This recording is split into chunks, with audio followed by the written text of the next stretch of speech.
I usually don't ask this early, but if you could like the video and subscribe, it would mean a lot. We're so close to hitting 1,000 subscribers, and your support can really help get my content out there. Thanks. Marc Delacroix walked through the tree-lined streets of Paris, his mind wandering back to the life he had built with his wife, Camille. After 35 years of marriage, they were preparing for a grand celebration of their love. Their children, Claire and Mathieu, now grown and living abroad, were coming home for the occasion. The thought filled Marc with pride and nostalgia. Life hadn't always been easy, but he believed they had endured everything together. Marc was 60, still tall and commanding with his salt-and-pepper hair and sharp blue eyes. He had spent his life as a lawyer, building a respectable career that earned him both wealth and admiration. His name carried weight in Paris's legal circles, and he had provided well for his family. Camille, now 58, had been a school teacher for most of her life before retiring a few years earlier. She had always been his anchor, the warm, nurturing presence that balanced his driven, sometimes distant personality. Their home was in the heart of Paris, an elegant apartment overlooking the Seine. It was filled with memories, photos of vacations to the French Riviera, family gatherings, and mementos of a life they had carefully constructed together. The upcoming celebration would be another beautiful memory to add to their collection, or so Marc believed. As the evening of their anniversary approached, Marc decided to prepare a surprise for Camille. He wanted to relive the moments of their early love, so he ventured into their attic to search for the old photo albums and keepsakes from their early years. Camille was out running errands, and he thought this was the perfect time to reminisce. The attic was filled with boxes, mostly from their children's childhood and old family items. But one box caught his attention. It was tucked away in the corner, a small wooden chest that he didn't recall seeing before. Curious, he opened it. Inside were letters, yellowed with age, tied neatly with a ribbon. The handwriting was unmistakable, but it wasn't his. The letters were addressed to Camille. Marc's heart raced as he slowly began to read them. The words on the page revealed a secret he was never supposed to know. The letters were from Laurent, a man who had been a close friend of the family for years. Marc remembered Laurent well, tall, charming, a banker with a silver tongue who had often joined them for dinners and gatherings. He had always been courteous and respectful, but now, reading these letters, Marc realized there had been something more. The letters spanned several years, dating back to a time when Marc had been consumed with work, spending long hours at the office, traveling for business, and often leaving Camille alone at home. Laurent's words were filled with passion, longing, and intimacy, describing secret meetings, stolen kisses, and moments Marc had never imagined. It was clear that they had been having an affair. Marc felt his chest tighten as he read the lines. Every loving word between Camille and Laurent was a dagger to his heart. Laurent had written about the guilt they both felt, the fear of being caught, and the excitement of their hidden romance. Marc's mind swirled with confusion. How could Camille, the woman he had shared his life with, betray him in such a way? His hands shook as he dropped the letters back into the chest. For a moment, he stood there in the dim light of the attic, the weight of 35 years of trust and love crumbling around him. Everything he thought he knew about his marriage now seemed like a lie. He wanted to confront her, to demand answers, but a part of him didn't even know where to begin. Marc stumbled down the stairs, his thoughts racing. He couldn't believe this had been going on under his nose. How had he missed it? Was he really so blind to what had been happening in his own home? That evening, Camille returned, smiling as she walked through the door, her arms filled with groceries for the party. She kissed Marc on the cheek as she always did, unaware of the storm brewing inside him. He couldn't bring himself to look at her. Every touch felt like a betrayal.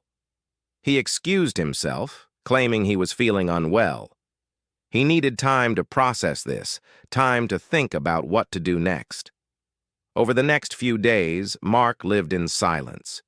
He couldn't bear to confront Camille yet, and he couldn't confide in anyone, not even his children. He felt trapped in his own emotions, struggling to understand how to deal with this new reality. His mind replayed moments from their past, times when Camille had been distant, when she had seemed distracted. He wondered how many of those moments were connected to Laurent. Camille, oblivious to Mark's internal turmoil, continued planning their anniversary celebration with excitement. She spoke of renewing their vows, of how much she loved him after all these years.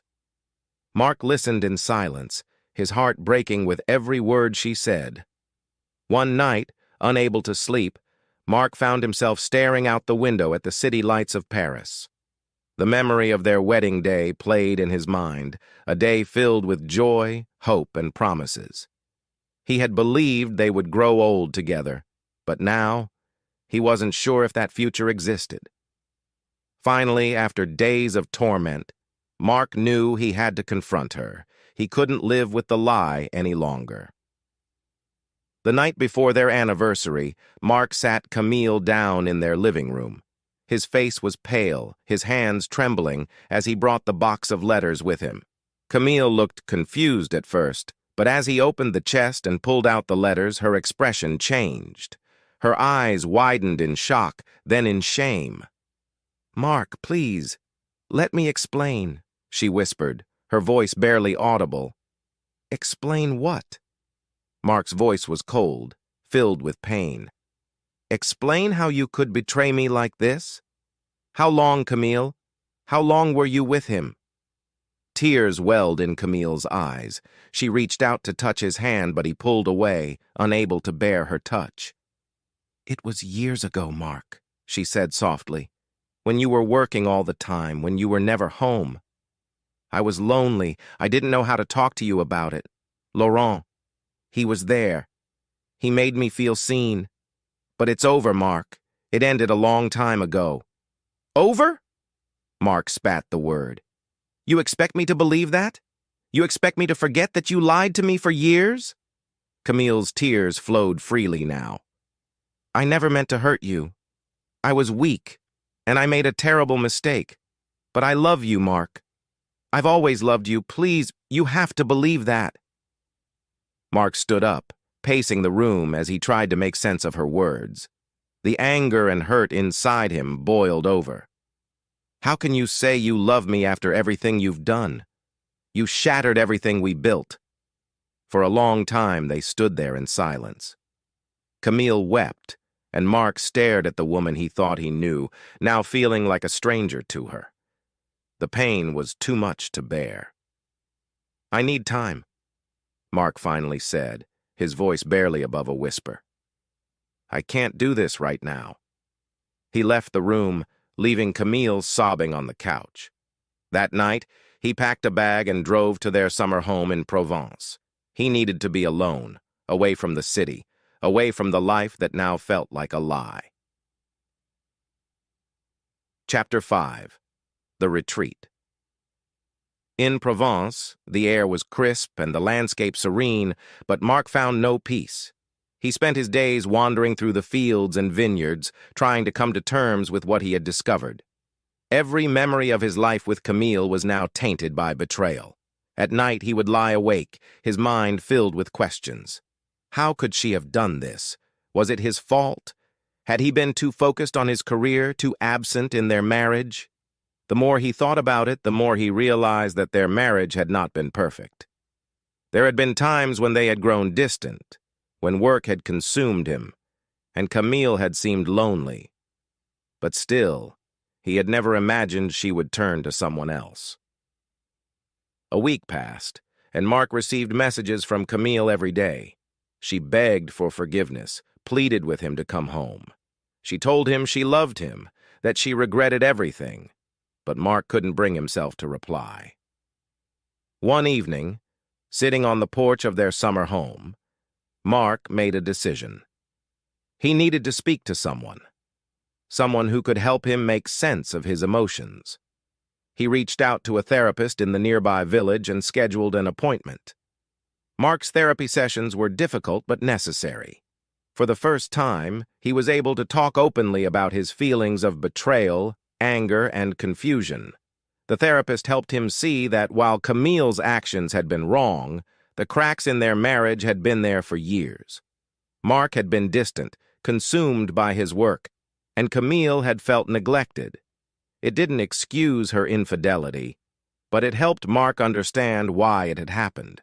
Over time, Mark began to heal. He realized that holding on to his anger would only continue to hurt him. He had a choice to make, whether to try to rebuild his marriage or to walk away and start anew. After several weeks, Mark returned to Paris. He wasn't sure what the future held, but he knew he needed to talk to Camille face to face. When Mark walked through the door of their apartment, Camille was waiting for him. She looked tired, her eyes red from crying. She stood up as he entered, but she didn't approach him. They stood there for a moment, the weight of everything unsaid hanging between them. "Mark," she began, her voice trembling. "I'm so sorry. I don't know how to make this right, but I need you to know that I love you. I've always loved you." Mark sighed, running a hand through his hair. "I believe you, Camille, but I don't know if love is enough anymore. You broke something inside me, inside us." Tears welled in her eyes again, but she nodded. "I understand." They talked for hours that night, sharing their pain, their regrets, and their hopes for the future. In the end, Mark made the hardest decision of his life. He couldn't stay in the marriage. The betrayal had cut too deep, and he didn't believe they could ever truly heal. But he didn't leave with anger. Instead, he thanked Camille for the years they had shared, for the love they had once had, and for their children. They parted on peaceful terms, with an understanding that sometimes love, no matter how strong, isn't enough to overcome the damage that's been done. Mark moved to a smaller apartment in the city, focusing on rebuilding his life. He continued therapy, working through the pain of the past, and slowly, he began to find peace. He realized that while Camille had betrayed him, he could still find happiness in the years ahead. As for Camille, she stayed in their home, carrying the weight of her actions, but also finding a way to move forward.